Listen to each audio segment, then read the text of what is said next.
Okay, Assalamualaikum and good morning. So we'll go to our lectures now. So the last thing we did, just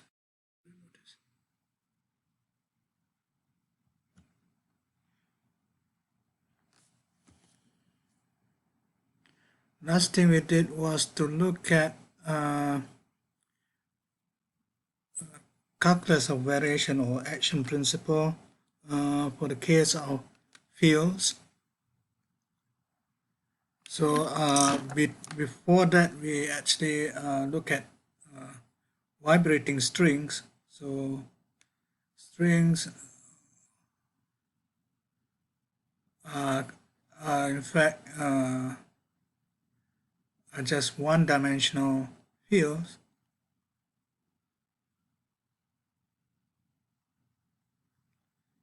Okay, so now what we're going to do is in that particular case, for example, what we had previously was to look at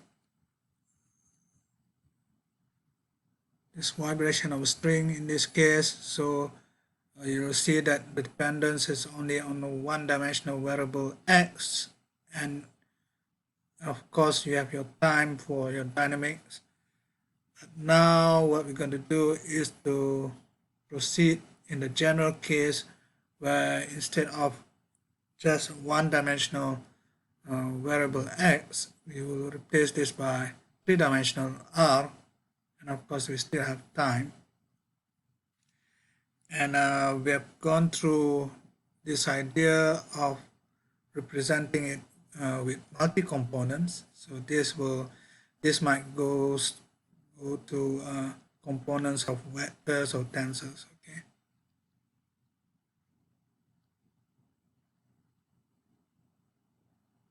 If it's a scalar field, then there will be just one component. Okay. So in this particular case, we'll consider varying the Lagrangian, okay, essentially varying the action, and then essentially gives you the variation of your Lagrangian with respect to the fields, and the fields will the variables inside the Lagrangian density. In this particular case, will have the fields, the derivative, the spatial derivative of your fields, and also the time derivatives of fields. And when we vary, we will need to take the differentiation with respect to, again, the fields, the spatial derivatives of the fields, and the time derivative of the fields. And the variation over here will, essentially this, we need to convert this to, we need to convert this into delta phi is, and we have shown how to do this. We use integration by parts. Okay, so and then when you do integration by parts, it will be a term which is total derivative. Okay, and that total derivative we can integrate out where we need some kind of boundary condition like this with respect to the time. There will be another one. We actually have gone through this. Okay, there will be another one which is the boundary condition at some surface S bounding V. Okay, so in the end, we are supposed to get a kind of Euler-Lagrange equation, which now involve the fields. Okay?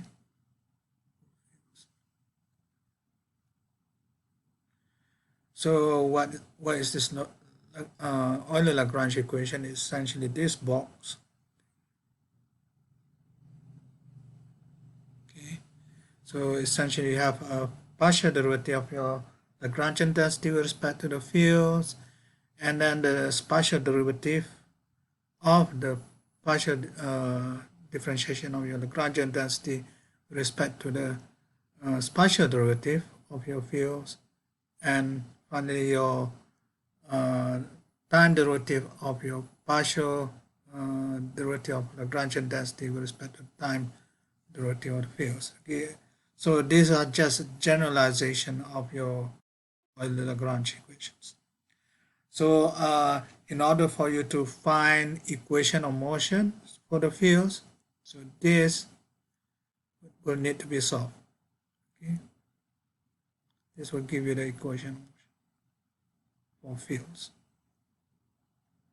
Just like when you do for the case of particles in classical mechanics, that will give you your equation of motion of your particle, and that will be in the form of the Lagrangian mechanics will reproduce essentially your Newton's equation. Okay. Now later on, when we do this, one example that we're going to do this is, I think, if I'm not mistaken, and it should be in the very much to the end of the lectures. We will do this, apply this to electromagnetic fields. Okay, then you can actually find an equation for equation of motion for electromagnetic field. So that's essentially our sort of target to do this. Okay. The other thing that we had for the case of particle mechanics, we actually find with respect to the Lagrangian, this I think is supposed to be Lagrangian here, not your Lagrangian density. Okay, when we had this Lagrangian for particle mechanics, we can take the partial derivative with respect to the time derivative of the coordinates, and that defines the conjugate momenta for this is conjugate momenta for your to qi, sorry. This is your generalized coordinate. Okay, so you get your generalized momenta. Okay, now in one's supposed to be able to directly transfer this idea to the fields. So we need a similar kind of thing. So in other words, now your L here will be replaced by your Lagrangian density. Okay, and then your Q dot I. So here you remember this is like your variables, okay, that you consider inside your theory. So in our particular case, your variables are now given by your fields. Okay, so we need a time derivative of your fields, so that means we need phi dot A, and that will define what we call the conjugate momenta for your fields. Okay, and we denote this since we don't have essentially, okay, what we're going to do is to consider a Greek version of this. So this is just like phi correspond to Q, and then the one that correspond to P here will be pi A. Okay, it's just a symbol. Okay, so in other words, this pi A is now the conjugate momenta. Okay, so the other thing that we also have when we try to do conversion from Lagrangian mechanics to Hamiltonian mechanics was to define your Hamiltonian. Okay, so how do you define the Hamiltonian in this particular case? Well, we need to take your conjugate momenta, multiply with the time derivative of your coordinates, okay, and then minus your Lagrangian. Okay, so this is essentially, if you have done statistical mechanics before, this is what is known as Legendre transform.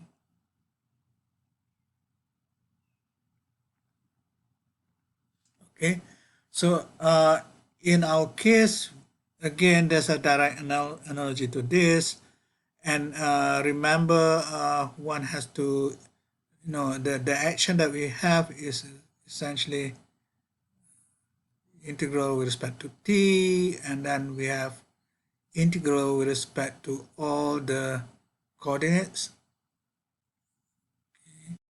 This case will be what do I use for coordinates before? Let me just check. Okay, xi, and then essentially your Lagrange density. Okay, so so one has to have a similar kind of thing, but now it's defined under this triple integral and also your time integral. Okay, so the one that's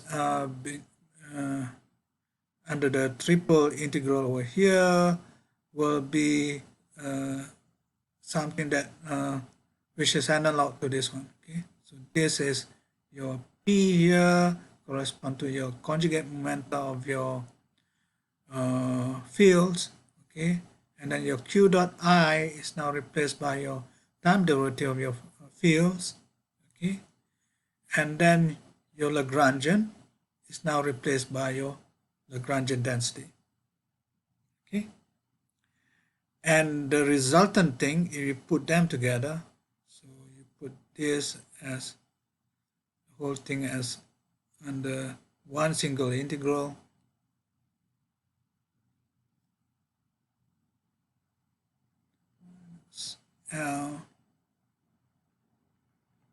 okay, this will be what we call the essentially the same thing that we had earlier, which is the Hamiltonian, but now this is called the Hamiltonian density, okay, which is defined as below. Okay,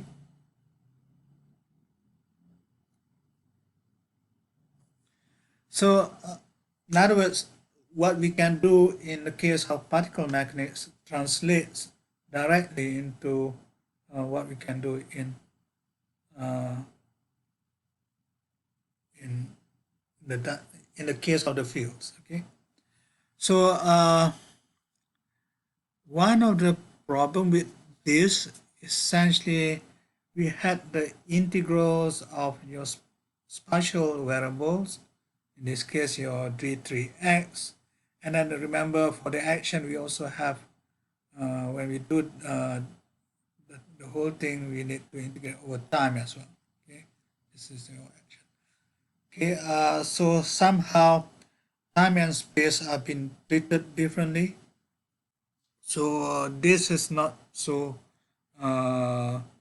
good in the context of relativity, because what we need in relativity is that your time coordinates are of the same level as your spatial coordinates. So we're going to have to put this in a way that your time and space coordinates will be on at the same level. Okay, which you can actually do. Okay, essentially, as I said, this dt at the moment is not put together with this d3x, but you can. Okay, in the end, what you can think of is now to treat it as an integral over all space and time. So there will be d for x, and then there will be your Lagrangian density.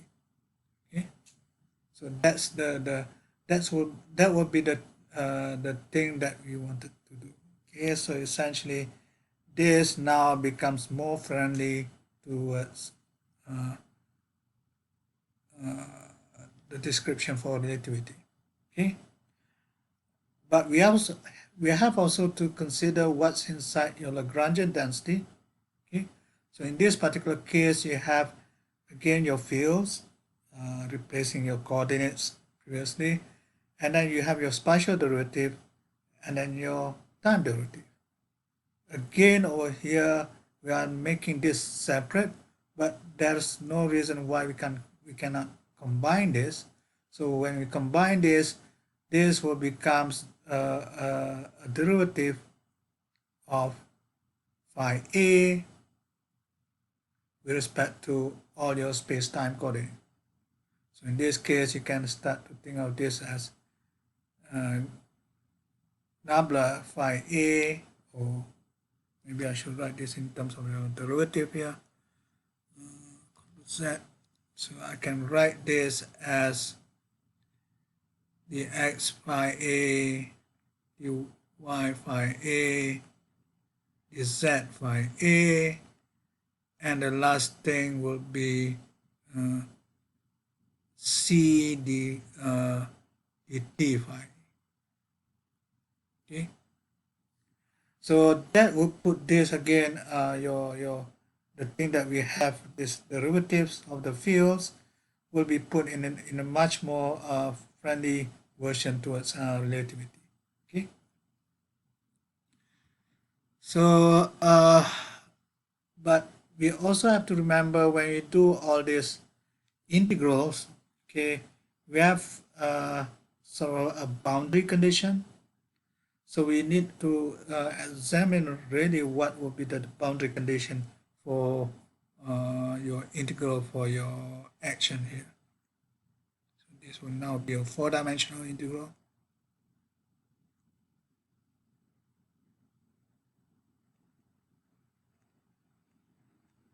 Okay.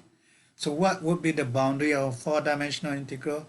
It should be a three-dimensional surface. Okay, just like a boundary of a three-dimensional volume would be a two-dimensional surface. So in this particular case, we need to consider the boundary condition is given by some three-dimensional surface.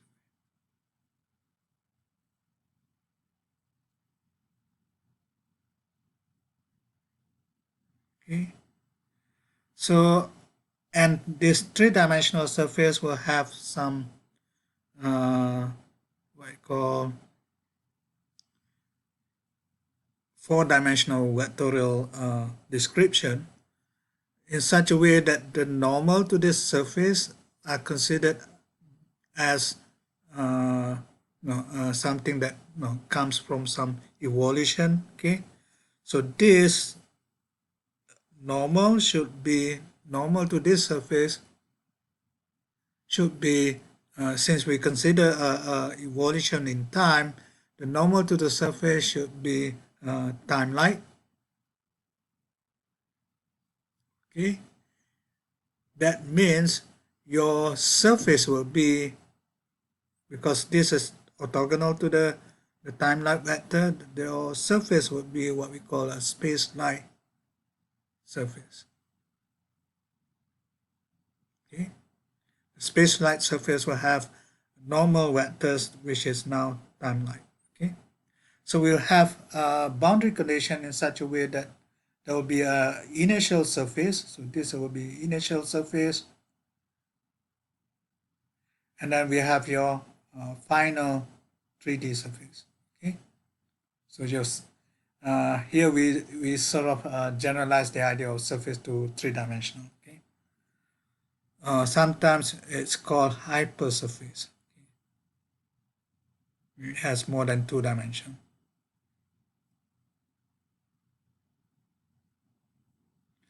Right. So more or less, we're now considering this as a setup to define, in a way, what is known as a variational calculus for fields. Remember, our target is essentially to find equations of motion for your electromagnetic fields. Okay. So now let's sort of summarize this in a way to get ready for the next theory that we have in mind. Okay, so we have our action now given by a four-dimensional integral, and then this will be a Lagrangian density which consists of the variables, your fields, okay, and then your four-dimensional derivative of your fields. And then this will be extremized, so you do a variational of this action. That means you need to vary the Lagrangian density inside, and then there will be some boundary condition. which is given by this delta phi A on the bounding surface of your volume, which is now, the volume is actually 4-dimensional. So this will be a 3-dimensional. Okay. There is one big problem with this.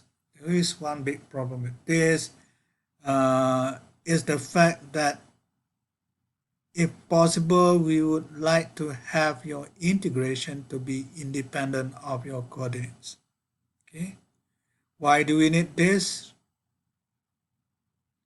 Because remember, in special relativity, we would like to jump from one inertial frame to another inertial frame. Okay, so the quantity that we're going to get from the action should be independent of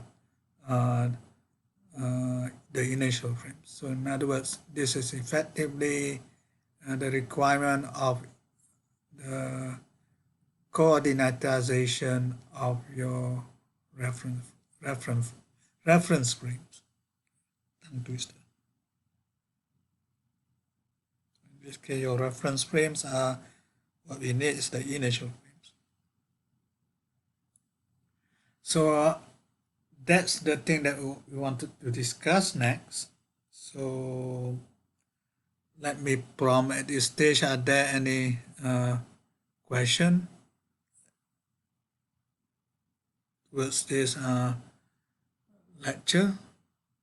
Particularly if you get confused with this idea of the wording surface is really now a 3-dimensional thing, and then the volume is essentially 4-dimensional. Any questions from the class? Are you still there?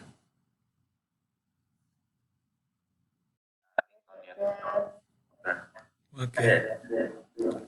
Okay, so let me just proceed then. So the next do is to look at how we're going to do the integration in that way. So we need to introduce something slightly at once in some sense.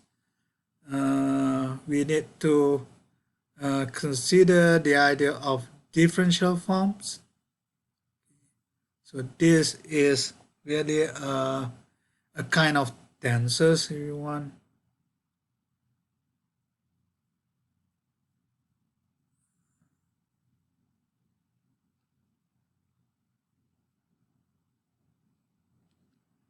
And this is essentially antisymmetric. Okay. The idea here is this will have some properties in such a way when you do the integral, you will make it independent of your the way you parameterize it. Okay, so let's just discuss a simpler case first, which is trying to describe subspaces under some but the thing that we're going to look at is R3, but no, you can actually define Rn in general. Okay, so what we want to do is to describe some subspaces inside Rn. So if just like the case of a curve, say a curve in Rn or in R3 for that matter, okay, a curve in Rn will somehow be parameterized by one single parameter. Okay, so there will be a parameter running through this curve. Okay, let's say we call this lambda. So the lambda sort of parameterize this line inside a bigger space of Rn. So in other words, whatever, say, let's suppose this has coordinate x mu, okay, then the curve will be given by a function of a single parameter lambda. So that defines a curve. Okay. So if you want to make this a bit more general, okay, so then we can consider what we call a p-dimensional surface. And the thing that specify this p-dimensional surface in Rn will be some parameters just like your lambda here. So this is a single lambda giving you a one-dimensional, what I call one-dimensional space, which is a curve. So the direct analogy to this is to consider, since we want p-dimensional surface, then we consider p parameters. Okay, so in this case we have lambda 1, lambda 2 until lambda p, and then each of these coordinates over here are coordinates of the container space. Okay, so you have in this case you have Rn, so you have x1, x2 until xn, and for that particular surface, for example, we can draw a different cartoon version of this thing. So we have a p-dimensional surface here. Okay, then objects inside this will have these parameters running through this particular surface. Okay, just like this one runs through this particular curve. Okay, and the points inside this p-dimensional surface are again just n-dimensional coordinates, but now your n-dimensional coordinates will depend on these p parameters, and that sort of defines your p-dimensional surface inside Rn. Okay, so that's the general theory. So let's look at some examples so that you get some picture, pictorial, intuitive idea in your mind. Let's consider the case of 3 dimensions, which is that you live in 3 dimensions, so you know how to visualize this. So you have 3 dimensions, R3, but you want to consider some surface inside R3, so we consider the case of a 2-sphere. Okay, so what do we need in the surface of the 2-sphere? There will be 2 parameters. Okay, so what's the 2 parameters should be? Well, how we define a sphere? A sphere, you can define this as x squared plus y squared plus z squared, and say we have a unit radius, then we take that to be equal to 1, and you can actually parameterize this equation in terms of your spherical polar coordinates. Okay, so spherical polar coordinates, you have your x equals to r sine theta cos phi, but then you specify your r to be equals to 1 here, so you have sine theta cos phi for x, sine theta sine phi for y, cos theta for z. So in other words, over here, the surface of the 2-sphere is actually parameterized by 2 variables, which is essentially your theta and your phi. And we have to also specify what the values of theta and phi. So the specification over here is that for theta, it's going to be running from 0 to pi, and for phi, this is running from 0 to 2 pi, which is the thing that you learn for spherical polar coordinates. Okay, so that's a particular example that you can actually visualize. But let's go back to the general case. Suppose now the thing that we wanted to do previously is to consider an action, okay, and then you're supposed to define some Lagrangian density to be integrated over some particular say 3-dimensional surface, for example, okay, in 4-dimensional space-time. Okay, so what one needs is to be able to integrate, say, a particular, say, function here, and the integration will be over the parameters. Okay, so what's wrong with this? Nothing really wrong, but the thing is the fact that you can actually replace the parameters, okay, with a different set of parameters. You can always do that. Okay, set of parameters over here to another set of parameters. And when we do this, for example, the lambda 1, lambda until lambda p will now be written in terms of a new set, which is mu1 to mu p. So what's going to happen in this particular case, your lambda will be functions of mu, okay? And when you change from this set of parameters to the new set of parameters, you have a Jacobian.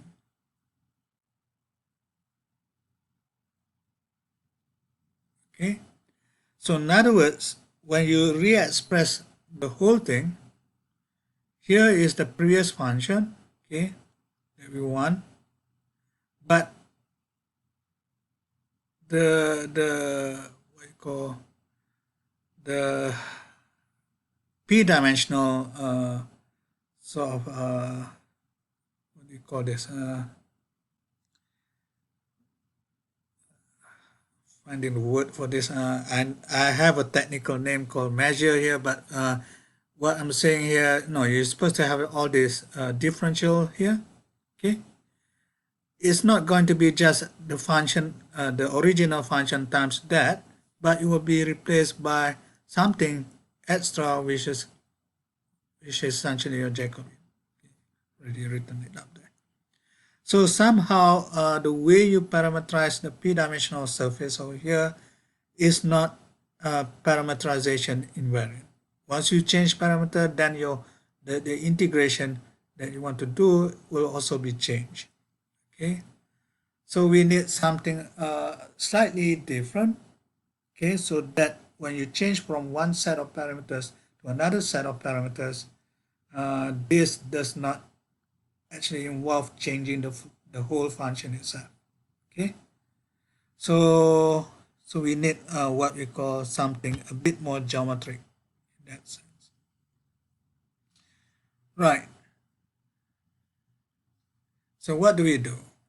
Well, again, as I mentioned just now, what we need is a slightly more, instead of your measure or your differential that we had earlier, d lambdas, okay, 1 2 p, we need to replace this.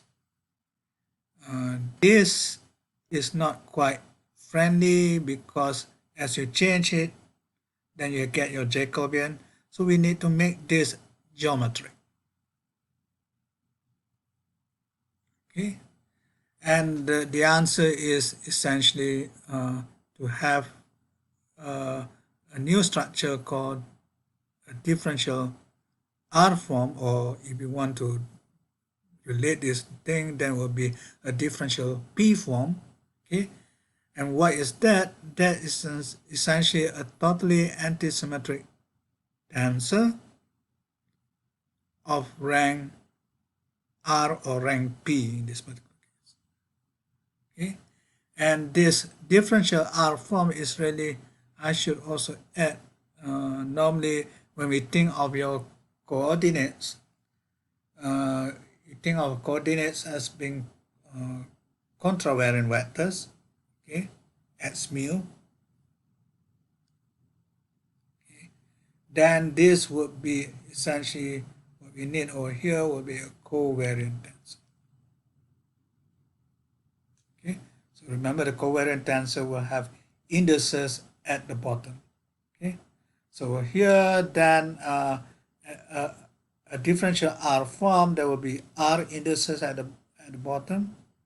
So in this case, we can write as mu1 to mu R.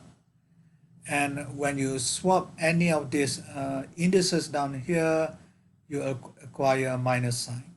Okay, and that depends on the permutation that you do. So the permutation is given by this pi over here.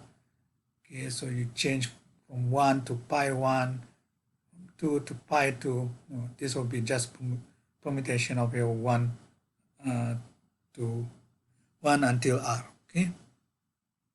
So when you permute this, then the sign that you get will depends on the kind of permutation, and the permutation, if it's even, then you get a plus.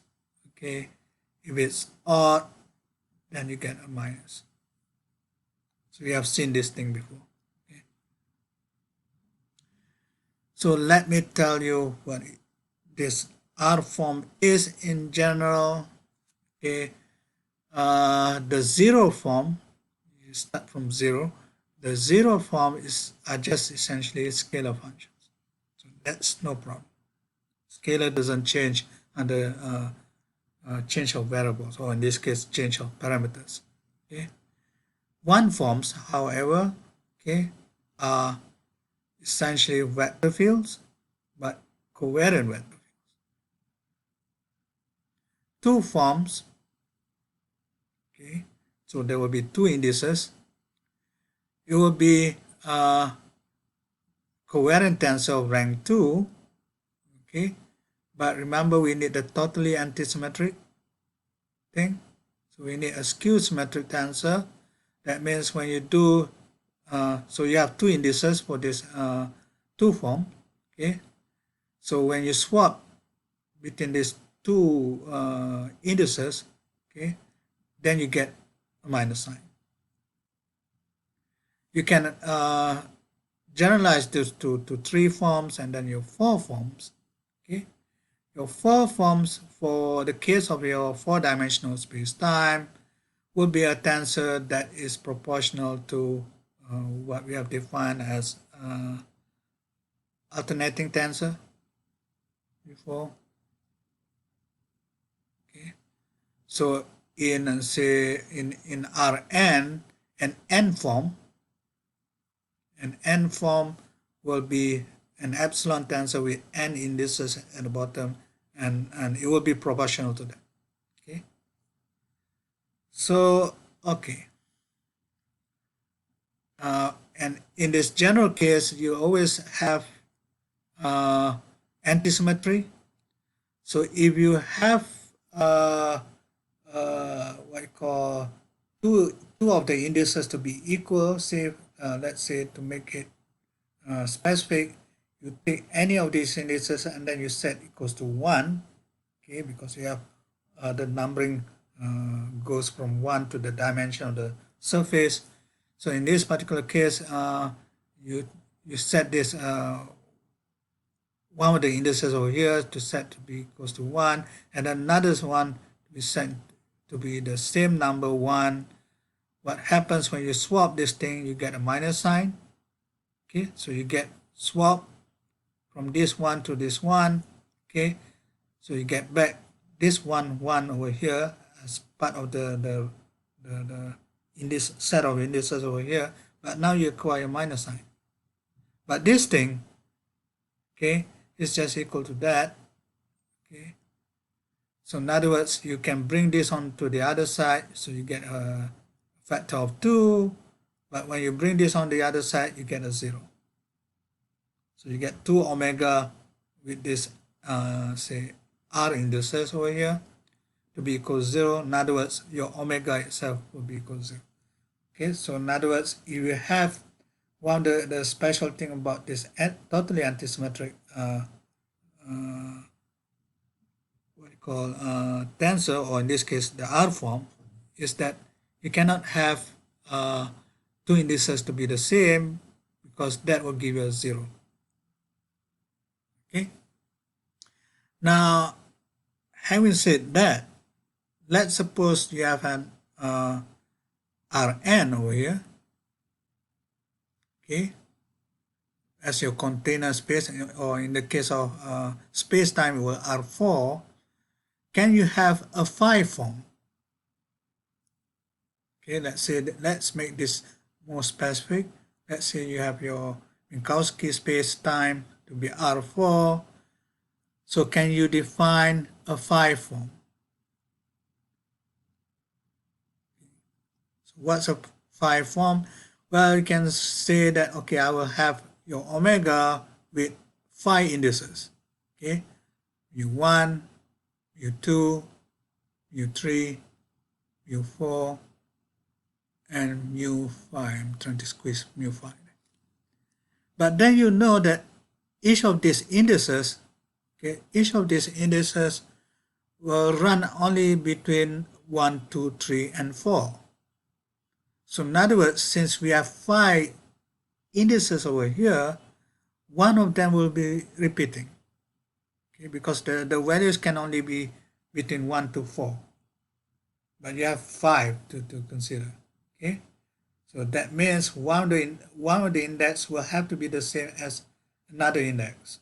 So in other words, another special property of a R form, okay, a differential form, is that whenever your let's say we call this as the rank of the form or the degree of the form, whenever your degree of the form is greater than the dimension of the space, then this becomes automatically 0. So in other words, for R4, the maximum degree will be a 4 form. And when you consider higher dimensional spaces, let's say you have in some theories, for example, you talk about 10 dimension, then you go from say a 0 form to 10 form.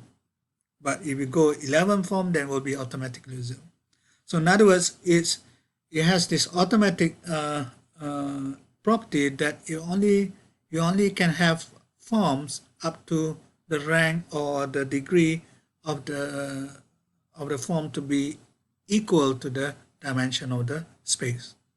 So that's the nice thing about differential forms. Okay. And at the highest level, at the highest degree, let's say here I'm talking about Rn, for example, here, your highest degree forms will always be proportional to this totally antisymmetric tensor, the alternating tensor that we had. Okay. It always becomes like that. So in this particular case, R4, then any 4 form in R4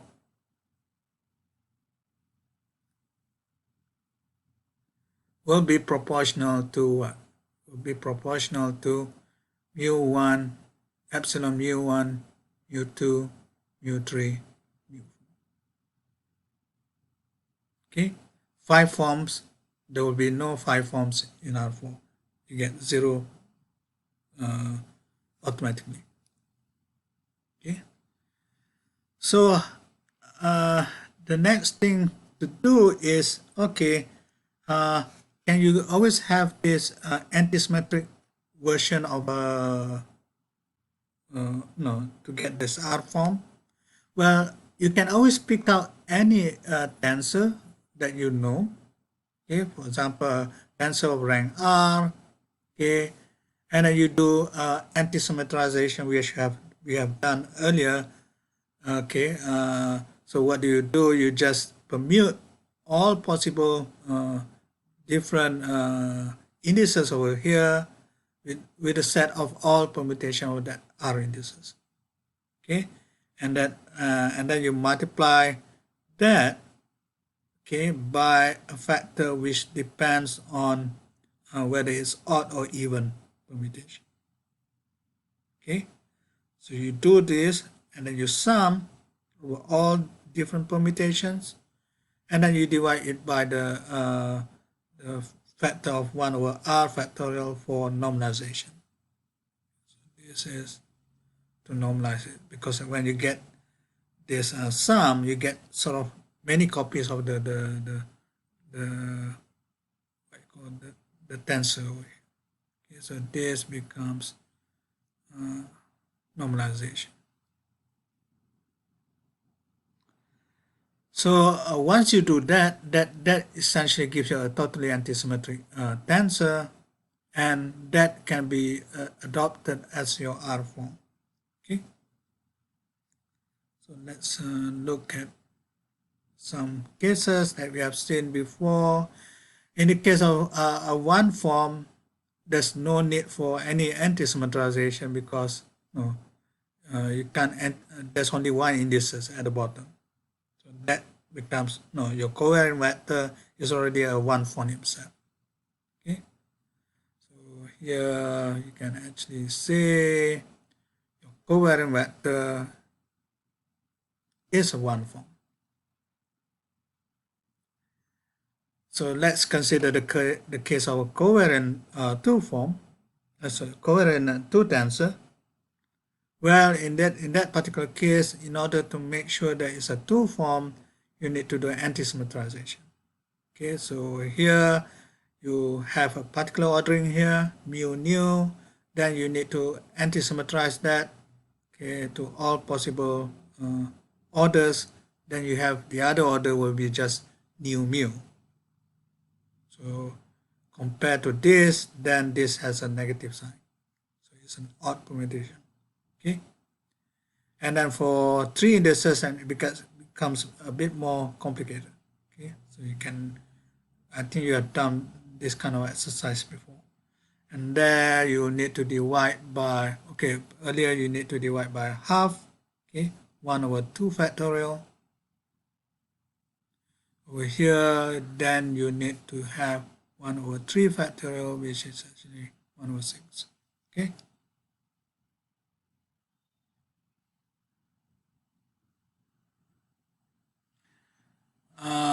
Right.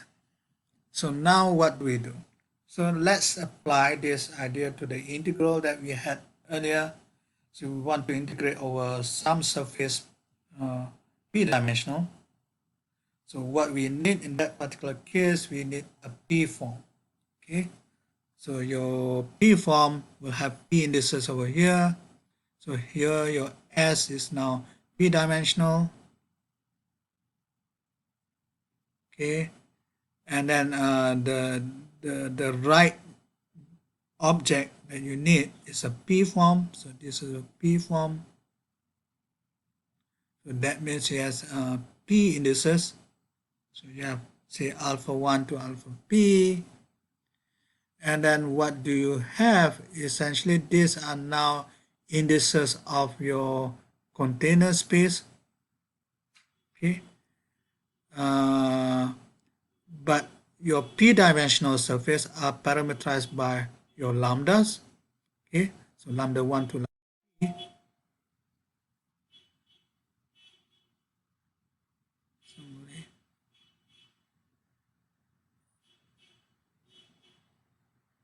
Okay.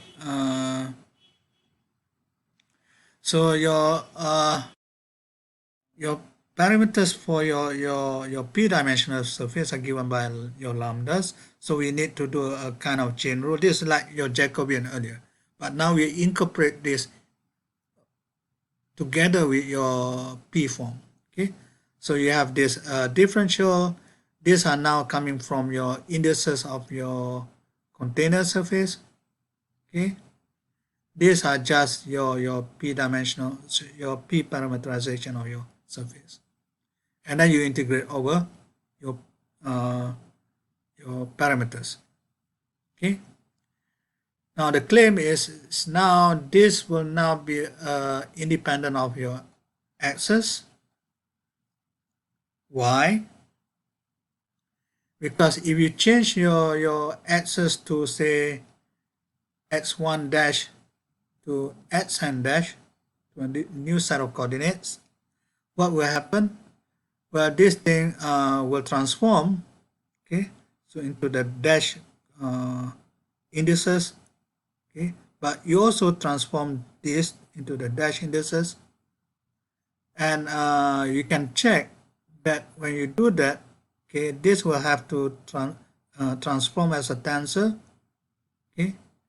So you have this transformation over here, okay, relating back to your original vector, original indices, okay. So this will be alpha 1, this will be alpha 1 dash corresponding to that index. Okay. And then for the other index also you do the same. So you have this alpha p, this is now sum, okay, and then you have your alpha p dash. Okay. But you also have your the part that sort of give you the Jacobian with respect to the parameters. Okay. So you have all those. But now what happens over this, you see that, okay, I have partial x alpha 1 dash over here and then partial x alpha 1 dash over here. Then you'll find that, okay, this sort of cancels off each other. Then you get back to the point of having just the undashed coordinates. Okay, over here. So this just tells us, okay, whatever that you have inside this expression here will be independent of coordinates. But our worry was not really that. Our worry was to actually to say whether this will be independent of your parameters. So let's try to look what happens with this. Okay. So here is now trying to prove that if you change parameters for your p-dimensional surface from lambda 1, lambda p to mu1 to mu p, okay, what will we have? Well, let's do the integral. So you have, say, with respect to the mu's, for example, you have that, okay. But now what happens in this integral, your alpha 1 over here until alpha p over here are contracted with this indices of your p form, sorry. So this is a p form, and your p form is always antisymmetric. Okay. So in other words, the only way that this can actually happen, then this one will be also antisymmetric. Okay. So you get this antisymmetry over here.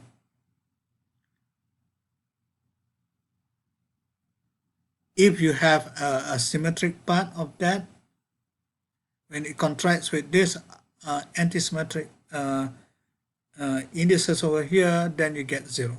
Okay, this you have seen before. Okay, any contraction between a symmetric set with an antisymmetric set, okay, then essentially that contraction will be actually giving you a 0.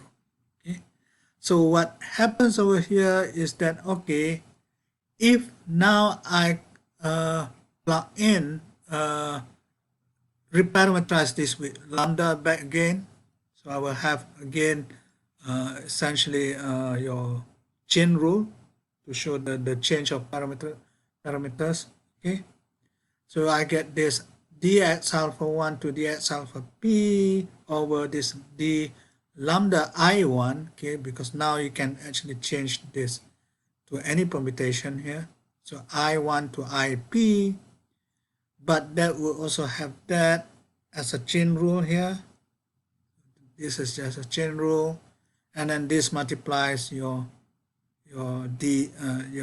sort of measure here, okay, your differentials.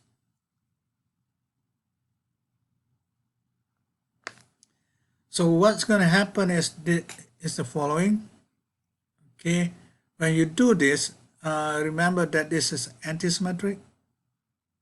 Okay, and this is a permutation of p indices. Okay, and this permutation is also here. Okay, so one can permute these indices so that it gets back to the natural order, meaning it goes back to d lambda 1 to d lambda p. But when you do that, essentially the only thing that you get what you call extra thing that you get over here is depending on your what you call the even or odd permutation that you have in this particular case. Okay, So in other words, there will be just a sign of the Jacobian. Okay? And if we make sure that your permutation that you can allow is a positive sign, then this will be just plus 1. Your sign J will be plus 1. And this will be just the same, becomes the same thing. So in other words, provided that your J over here, your sign of the J over here gives you a plus 1, that means the only permutation that you allow will be the even permutation. Then you'll find that the one that we started off with, which is this parameters mu1 to mu p, will be equal down to lambda 1, lambda p. Okay. Of course, in the general case where you might have an odd permutation, then you have a sign. But now, let's say if we limit this to the positive sign, then essentially we get these two expression over here. Okay, this one will be equals to this one. And that is essentially the thing that we want to achieve. Okay, the p-dimensional surface now, it doesn't matter what parameters that you choose, okay, to define that p-dimensional surface, because the integral that you get is still the same. Okay, so what is this restriction that we need? This restriction that we need is that your sign of your Jacobian has to be positive. Translates to the idea of you can only allow orientable surfaces. Have you heard about orientable surfaces before? Let me just make sure you are there in the class. Any of you have heard about orientable surface and a non-orientable surface? Anyone? Okay, great. Because now I can show you a video. Okay. The idea of orientation of orientable surface means always set a surface with a specific orientation. The best way is to show you the following.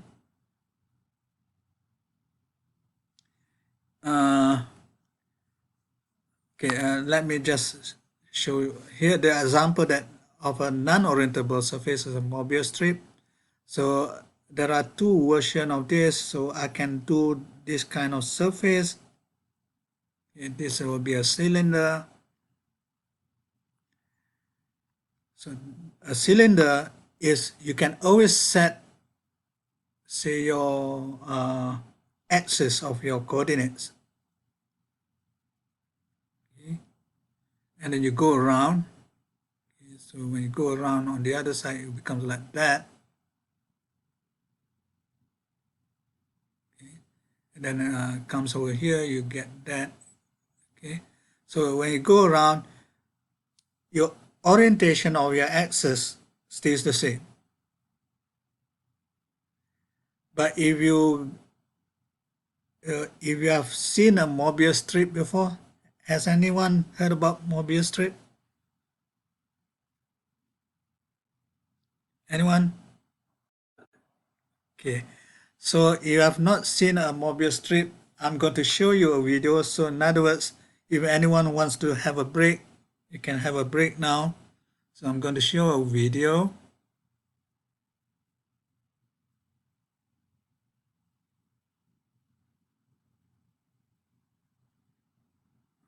I hope this works.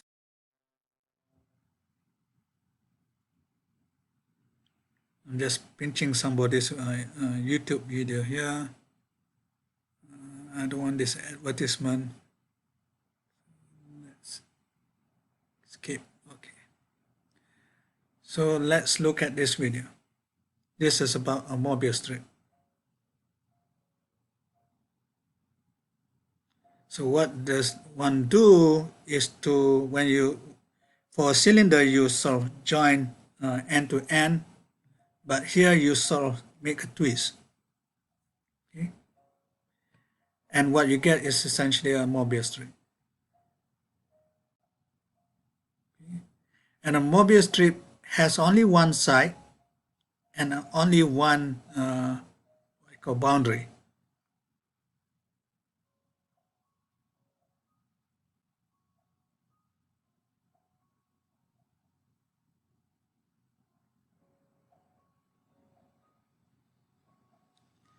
Are you seeing the video now?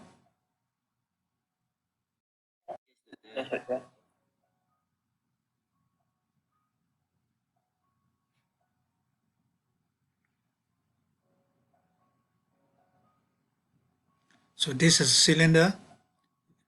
So when you cut a cylinder into, you cut along particular no,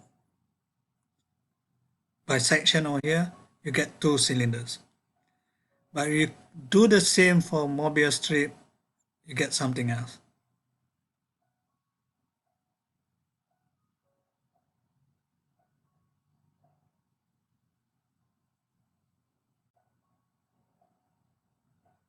So here you cut the Mobius strip.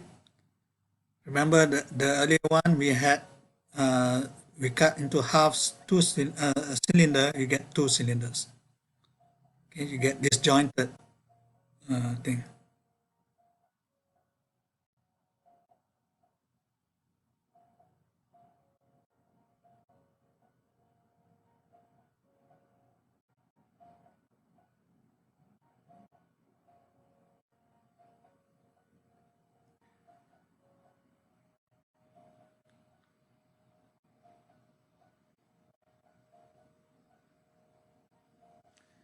Okay, these are just some funny properties of the Mobius strip, which you don't really need for the thing that I'm saying. Okay. This will cut the strip into three and something new happens.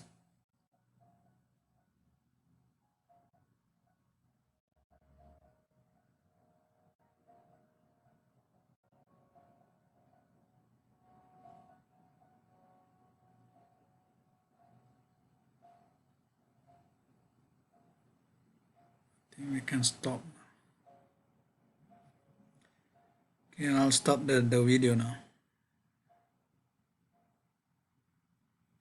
Okay, let me just, why do we call the Mobius strip to be,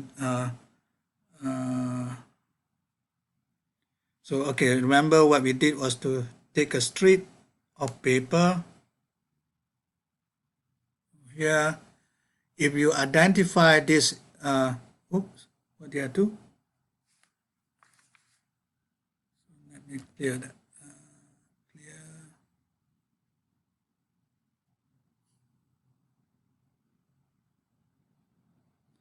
So let me draw this properly, hopefully it works.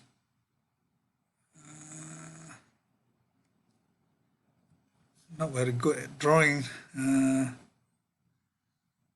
This is a strip of paper. You can try this at home.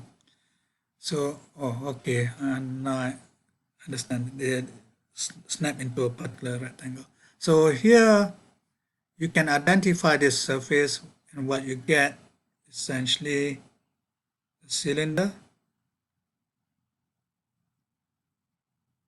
Okay. The cylinder, as I mentioned, you can start to set up your axis on there, and then goes around. Okay, you get back to the same orientation. Okay.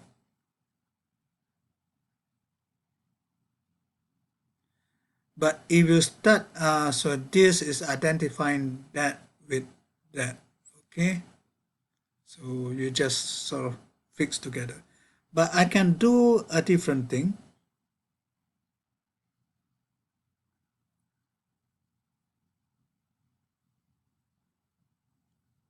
Okay. What do I do in this particular case? I take this strip of paper and then identify with the other border, the other boundary in the opposite sense. And what you will get what we call the Mobius strip. I can draw this properly.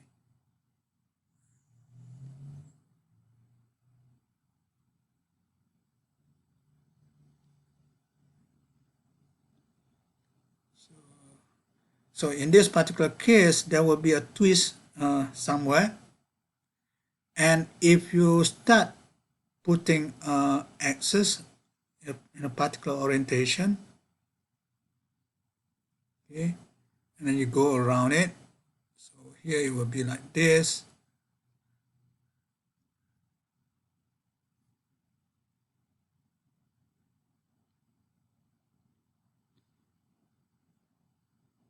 And then when it comes here, it will be like this.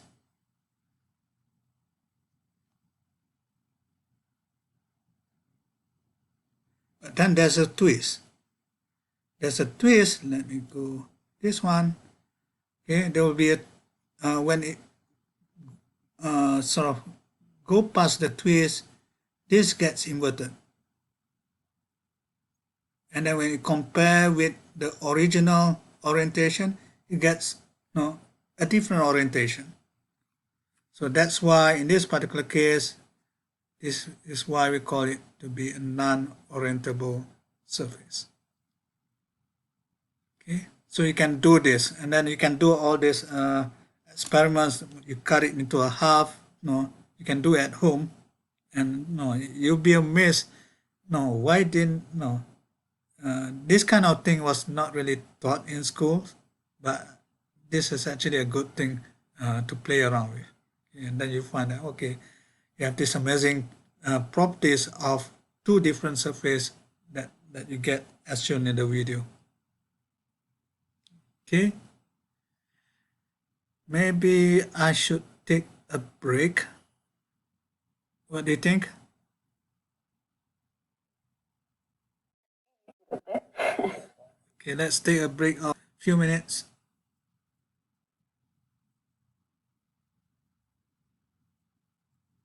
Okay, mute. Okay, everyone's back.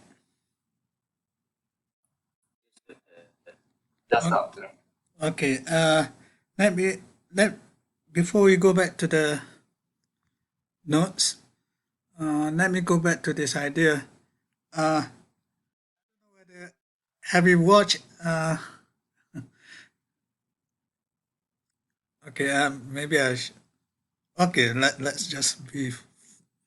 Let's have fun. Have you watched Avengers Endgame?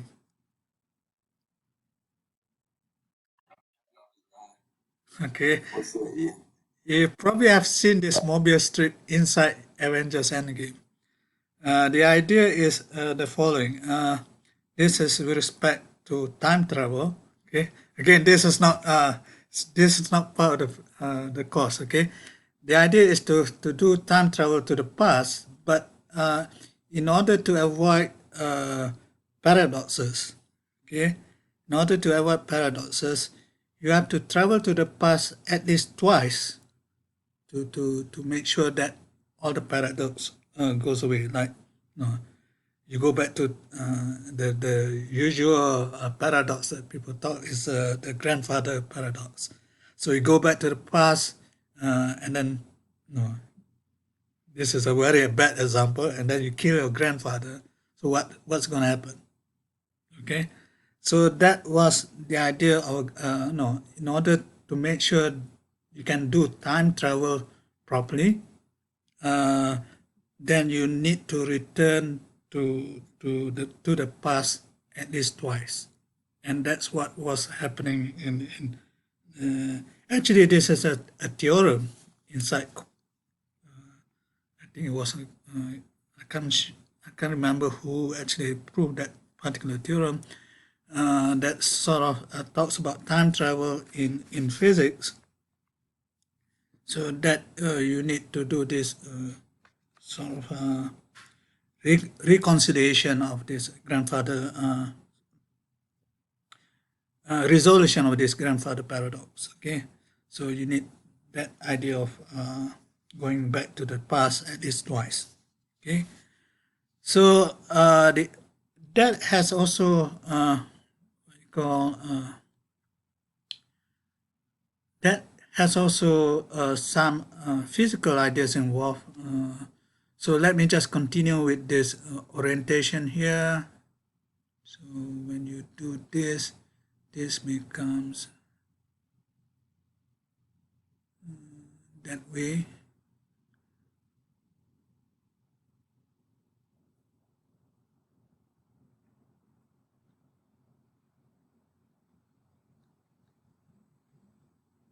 I think I drawn it wrongly, but never mind. The idea is, in order to get back to the same orientation as before, I need to go around twice. Okay, and then you get back. Okay, let's do the new orientation. You get back. No, once you do it twice, you get back to this no, the same orientation.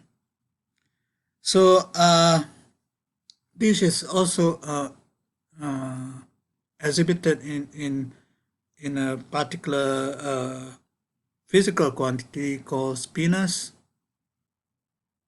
Okay, and spinors are just objects of spinor half.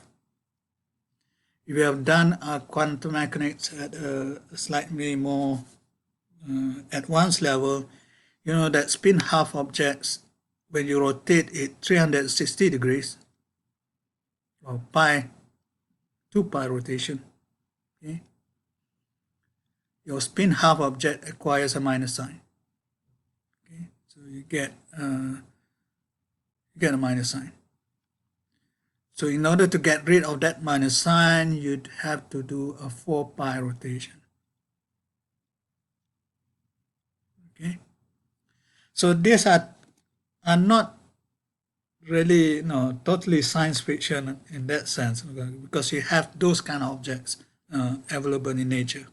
Okay, so okay, let me just go back to real physics. So let's do this. Okay, let's look at what happens when you do this reparameterization. Okay, so the case of say the curve. Okay, so case of curve is essentially given by p equals to 1. Okay, one-dimensional surface, so to speak. So that gives you a curve that depends on one single parameter here.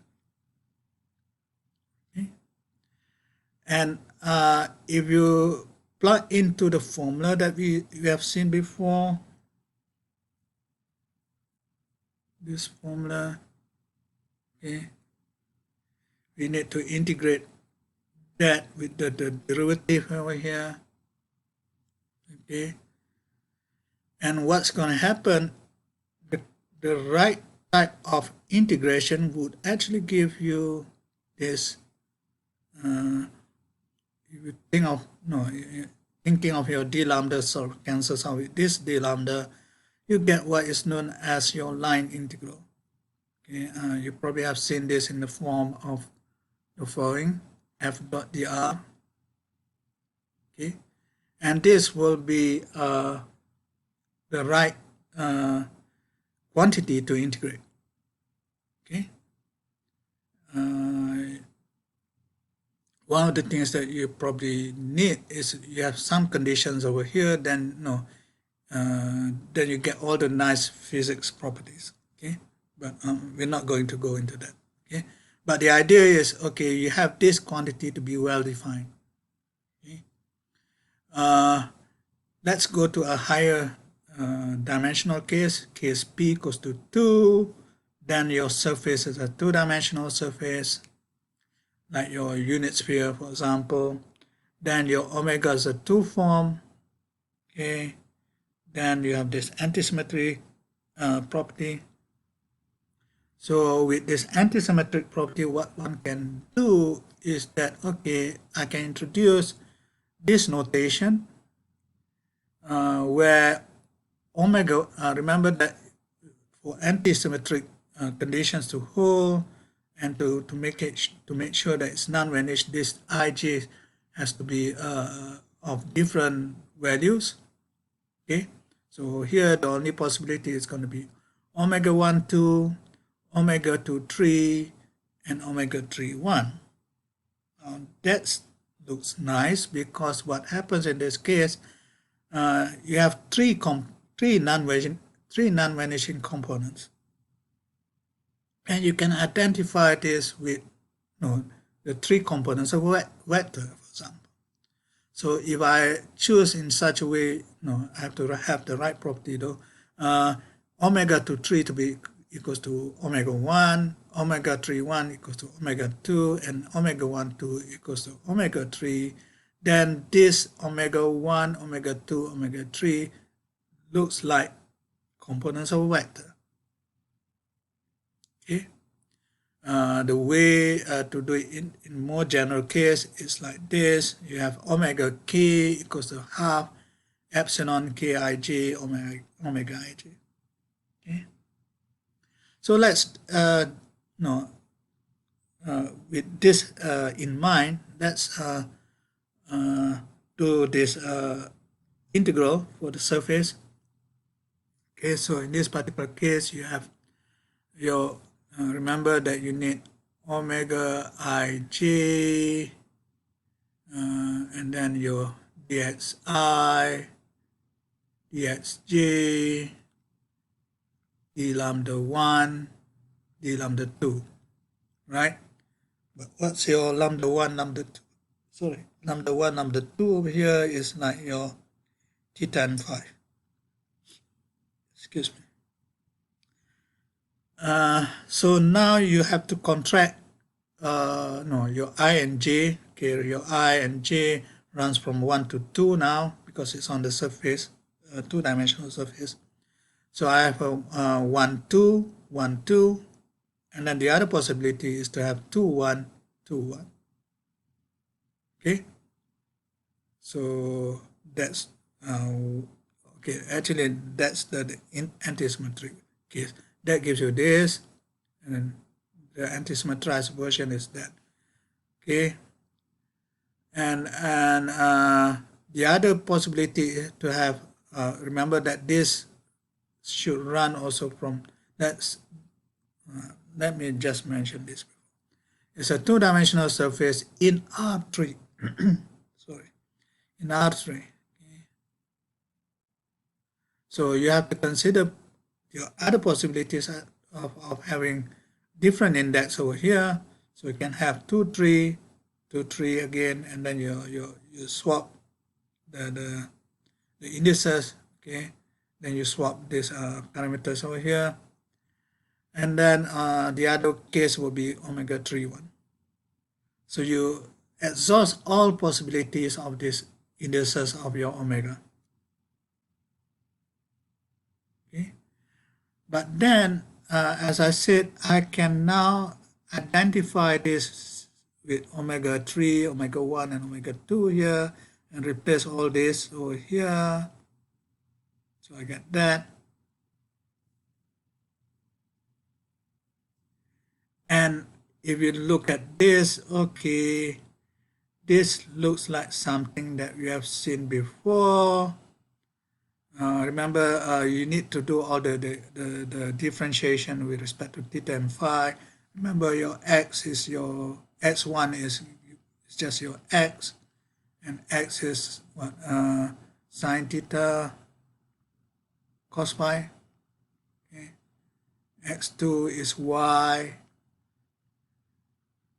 sine theta sine phi. So you do all this integration, differentiation. Okay, then you get all these factors over here.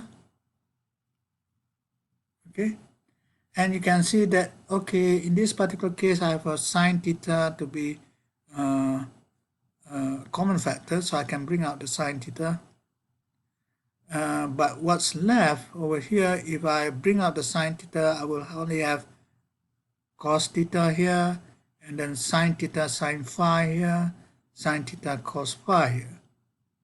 And that is essentially, you can identify with this normal vector. Okay, so what you get is essentially I have omega, this is omega 3 with cos theta, which is n3 here, omega 2 with sine theta sine phi is n2 over here, omega 1 with sine theta cos phi, which is n1 over here. So you get omega dot n times the common factor sine theta d theta d phi. But what is this precisely? This is essentially your surface integral that you have seen before, coming from a three-dimensional integral. Sorry, okay, I'm talking about Gauss theorem. I'm not doing Gauss theorem at all. So let me just cancel that. So this is just a two-dimensional integral of your 2 form, which correspond to your two-dimensional integral in the original, in maths method, for example. Okay, you have seen this, and that is well defined with respect to whatever parameterization that you're going to actually have for the, in this case, for the sphere. Okay. So in other words, your integral of a one form or two form in this particular case correspond to something that you have seen before, and they are essentially geometric. Okay. Right. The other thing that we need to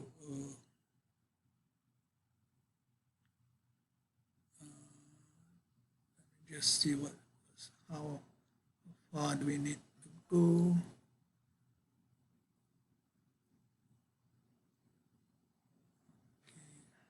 Maybe I'll just finish this off. Okay. So the other thing that one needs to be doing inside these integrals later on is to be able to differentiate the differential forms. Okay. So one of the problems when you do differentiation with respect to differentiation of tensors. Okay. So here's a general tensor, and this tensor is a field. Okay. So that means every point in space-time will be you can define these tensors, tensorial objects. So when we do the differentiation of tensor, so that means you take the derivative with respect to some coordinate here. Generally, this derivative, okay, this object that we define as the derivative of a tensor is not going to be a tensor in the general coordinate transformation. So when you change from x alpha to x alpha dash, you'll find that this doesn't quite transform as a tensor. Why is this so? You can actually see the following. So when you change frames from x alpha to x alpha dash, so you replace your indices by the dash indices. Okay. This one, for example, can be changed into a chain rule to go back to the undashed indices. So you get dx gamma dash ddx gamma. Okay, and then this one going through the from the dash indices to the undashed indices, you have this transformation law.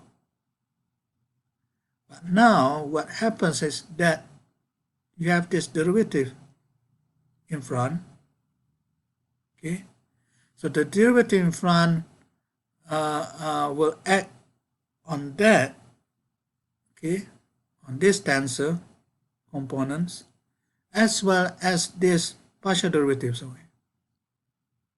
Okay, so the one acting on the tensor components will just give you back the ordinary tensor transformation, but the one that acts onto the partial derivatives over here will give you second order derivatives, and that is essentially a problem, because if this does not vanish, Okay, if this does not vanish, then you get some non-tensorial property. Now, in the case of in the case of, why is it not writing properly? In the case of Lorentz transformation, it's actually okay, because what happens over here, when you do second order derivative, you get 0. This kind of things appear only when you have a general coordinate transformation. But you have to remember the things that we want to do sometimes are going to be we want to make sure that even in the general case, you would prefer that even in the general case that this derivative should be a tensor. So this is the idea over here. Okay. So let's just consider that. Okay. But now, if you have an R form,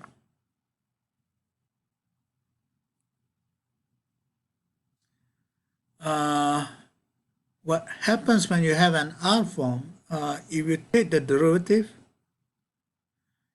so when you take the derivative, you give an extra index. Okay. So will this be an R plus 1 form? Well, it can only be R plus 1 form if you make sure that you anti-symmetrize the whole thing. And of course, to do so, you have to consider your derivative that over here will be involved in the anti-symmetrization. Okay, you remember that the derivatives essentially will have another index. Okay, so in this case, will be, say, alpha R plus 1, for example. Okay, you have to make sure this index that appears on the derivative will also be involved in the anti-symmetrization. And to make sure this actually happens, okay, you have to define this new derivative called exterior derivative, where you automatically assume that your derivative indices will be involved in the anti-symmetrization.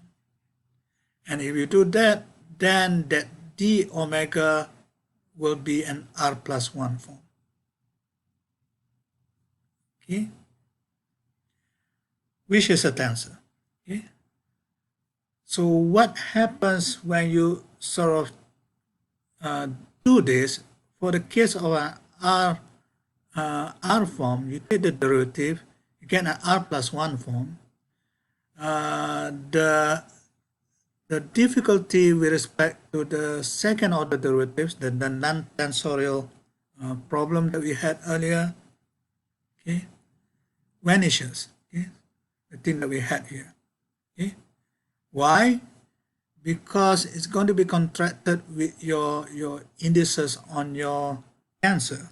In this case, your tensor is an antisymmetric tensor. Okay, so if this is antisymmetric, but a second order derivative is symmetric. Okay, you remember, it's just,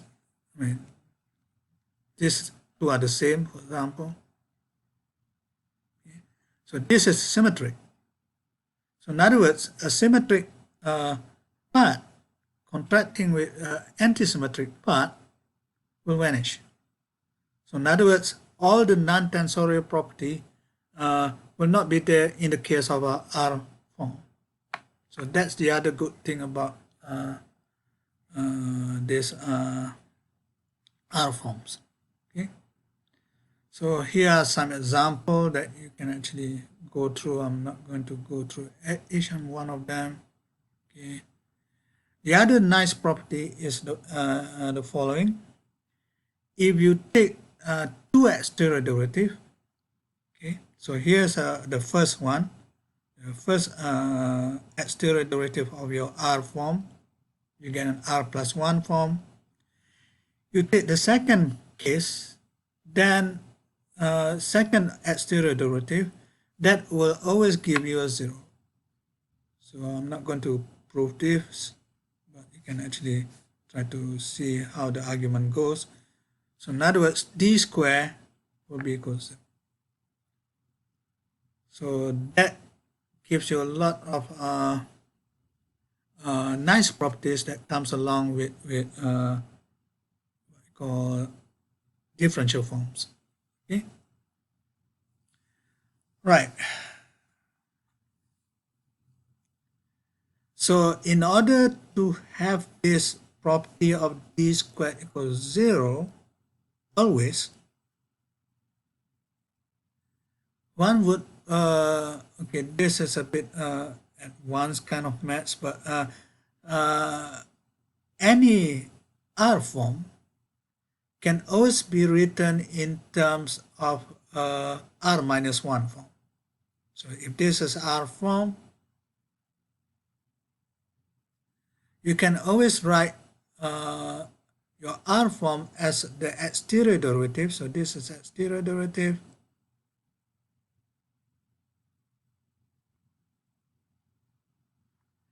And this row will be an R minus 1. Okay. And this is amounts to what is known as the Poincaré theorem. Okay. If you have this, then you can always have d2 the exterior derivative twice equals to 0. Okay. If you do not want this, then you can you do not need this idea of your R form is always in exterior derivative of R minus 1. But in most cases, you would like to have this. Okay, so this is slightly advanced idea, but you'll find that this is going to be useful in physics. Okay, so an example is the case of the Maxwell's equation. Okay, remember our Maxwell equation have two sets. One is the source equation and one is the source-free.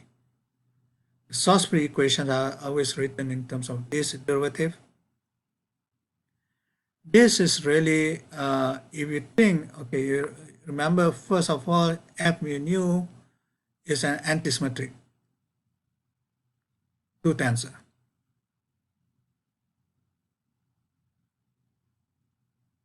So in fact, I can think of this, because this is already antisymmetric, I can think of this as a two form. Okay. So if this is a two form, then if you take the derivative, then I should have a three form.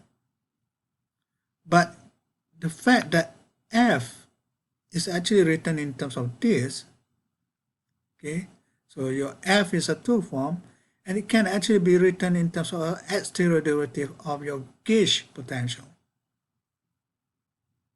Okay, so this is a one form, and this derivative is an exterior derivative. That means once you do the derivation or the derivative of this one form, which is just simply a function, a vector, then you need to antisymmetrize that. Okay, so that's why you have the antisymmetrization over here. Then you see that this dA is actually a two form which correspond to F. So in other words, F is a two form, and if you take the further derivative, you get automatically your dF equals to 0. So your dF is essentially a three form, but this exterior derivative of F is really dA, because F equals to dA. Okay?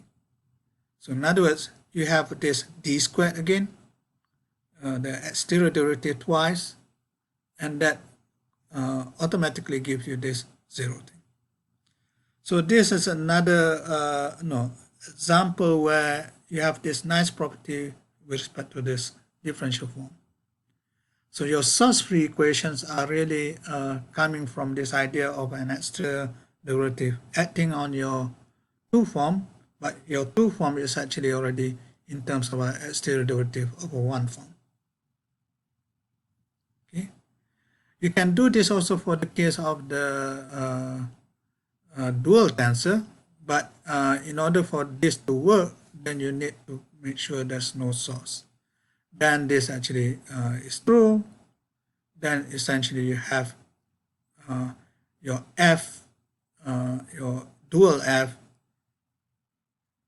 essentially becomes an exterior derivative of another 1 form.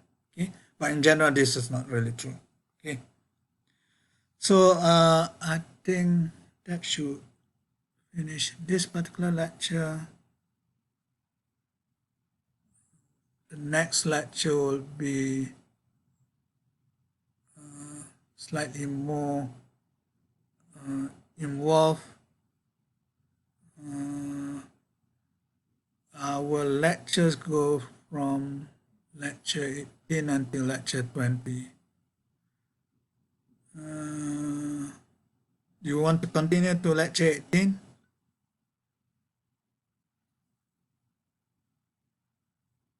Anyone? Or shall we finish off now?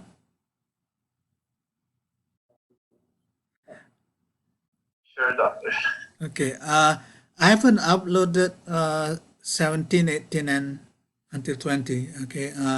But essentially, what we're going to do next is to talk about all this integral theorem. So when you do all this differential form, you'll find that you reproduce what you have seen before, the Gauss theorem. Okay. I'm not quite sure whether I want to do this, but no. Gauss theorem, and then the other one would be the Stokes theorem. Where's the Stokes theorem? There's another one. This is Gauss theorem, and then this is Stokes theorem. So you actually, when you make your integrals in terms of differential forms, you get all the known what you call integral theorems that you have seen inside Maths method. Okay, and all these integral theorems make sure that the thing that you define must have some kind of a geometric property. So maybe I should stop there at the moment. We have at least another 3 lectures next week. Next week will be the last week, right? Week 14. Yes, Okay. Doctor. So hopefully we'll finish about the lecture 20. Okay. We have some missing lectures that maybe if we need, then we replace some of it. Okay. Okay, I'll stop there for today. So let me take the attendance first. Our finals cover everything.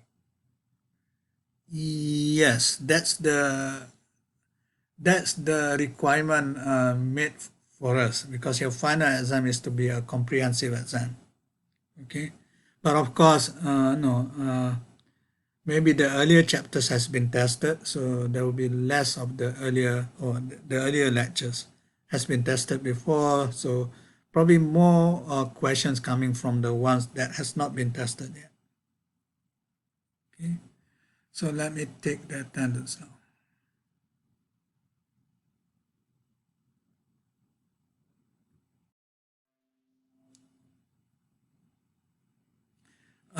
By the way, you need to hand in your SCL, and then from the group WhatsApp, everyone seems to be agreeing that you're going to submit this by this weekend. Is that right? Everyone seems quiet. Okay, I will set up the folder for that so that you can submit. And you submit as a group, right? So I think you have all the groups settled much earlier on. Okay. So thank you for today's attendance. Bye. Good at that. Thank you, Doctor.